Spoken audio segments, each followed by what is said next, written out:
नमस्कार, प्रणाम। मैं हूँ रंजन सिंह और मैं हूं सोहन कुमार और आप सभी का स्वागत है हमारे यूट्यूब चैनल भोजपुरी स्टार पे। हाँ, तो भाई लोग इस चैनल से जुड़ रहिए क्योंकि पावर स्टार का सभी अपडेट सबसे पहले इस चैनल के माध्यम से दिया जाएगा। तो भाई अपडेट यह है कि पवन सिंह जी का अभी एक भी गाना नहीं आया है, लेकिन अभी गाना का जो है सो शूटिंग चल रहा है और गाना जल्द ही रिलीज होगा DRJ रिकॉर्ड्स भोजपुरी पर। हम ऐसे ही नहीं बोल रहे हैं, आप सूर्या भाई को जानते होंगे, उनको अगर फॉलो किए होंगे तो उनको हमेशा अपडेट देते हैं।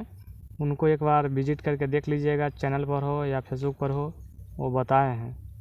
तो पावर स्टार के बारे में क्या कहेंगे? तो पावर स्टार वो हैं, उनका गाना लेट से ही आएगा लेकिन वो ट्रेंडिंग में रहेगा भाई। हाँ भाई, एकदम सही है, बस बवाल मचा देंगे। हाँ, बवाल मचाएंगे। DRJ रिकॉर्ड भोजपुरी पर एक सॉन्ग आ रहा है, उसका अभी पोस्टर तो कुछ इसके बारे में जानकारी नहीं है, लेकिन जो भी गाना हो वो आएगा तो ट्रेंडिंग मचाएगा ही, यूट्यूब पर बवाल मचाएगा ही, क्योंकि वो पावर स्टार पवन सिंह हैं। तो भाई आप लोग से विनती करते हैं कि गाना का इंतज़ार कीजिए और गाना आएगा तो बस पूरा सपोर्ट कीजिएगा, क्योंकि पावर स्टार है। तो जय हिंद, जय भारत।